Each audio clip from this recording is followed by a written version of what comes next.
I am delighted at the Formula One Grand Prix to introduce you to a man, actually he's been on Speed City several times, and a good friend to the show, Juan Manuel Correa. He's here for this weekend. He's got rumours of all sorts going on. I just saw him interviewed earlier. He's been in Formula 3. He's back, faced the demons of what was a horrific crash a couple of years ago, and he's looking still to get into Formula 1, and he's on his way. Possibly Formula 2 next year, possibly Formula 3. Juan, welcome to Speed City, and how excited are you that a Grand Prix is coming to you?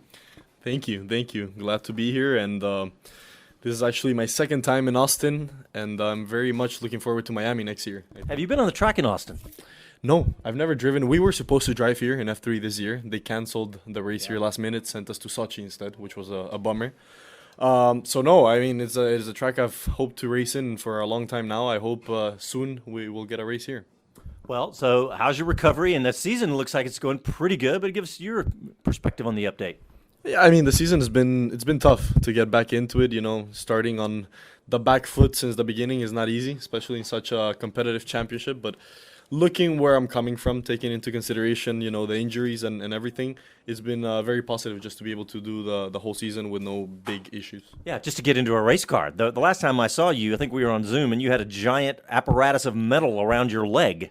Yes, yeah. So, you know, I've kind of done this year that was supposed to be just rehab, and I've put in a season of International F3 in there, so I can't complain. And no, it's felt really good to be back. How are you physically now you've done a season back in the car? Well, knee up, I'm 100%. I'm very well. Knee down, I still have complications, especially on the right ankle. It's very banged up.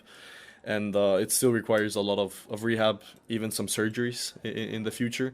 So I do get quite a lot of pain and discomfort. How does that affect you when you're driving? Yeah, we're going to say the same question. How does it affect you? What do you have to do? It did affect me quite a lot in the beginning of the year. So, for example, also the left leg is banged up. Not as bad as the right one, but I couldn't do the brake pressure I needed to. So we had to change the brake pumps to a smaller brake pump, kind of adapt into it, you know, and that was not ideal.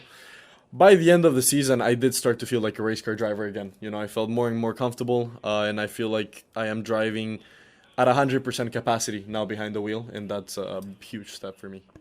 Got to talk about the future. Like you say, you went back to Formula 3, which I think was really smart. When I heard that news, I was like, yeah, you know, why risk going back and doing Formula 2 and risking everything? You went back to Formula 3 just to see how you would fare in a car with less power.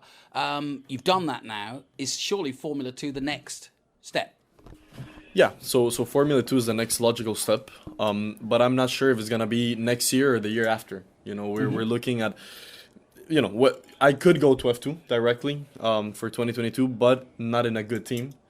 So really, does it make sense to ask my sponsors and partners for double the budget to be in a mediocre team fighting for P10, or to repeat a year in F3 in a top team and try to go for the championship? You know, so we're considering that, and we haven't taken a decision yet, but we're getting close to one. You know, with the ultimate goal of F1, you can do F3 to F1. And it wouldn't be my plan, to be honest. I would aim at doing another year in F3, try to fight for the championship, and then go straight into F2 at a top team and try to fight for the championship in my first year back in F2. That would be my plan. You mentioned the sponsors. Pretty impressive that they've stayed with you. Yes. Yeah, no, I mean, I have to thank them.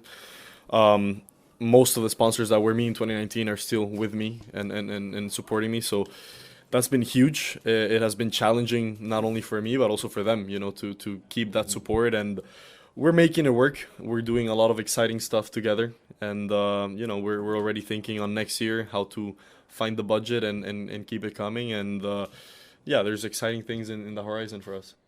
All right, we're about to watch qualifying. Who's going to get the pole? I would like Checo to do well. I know him personally. He's a good friend. And I just want the championship to stay spicy. You know, I think that's what we all want. So maybe a Hamilton pole and then a nice fight in the race would be interesting.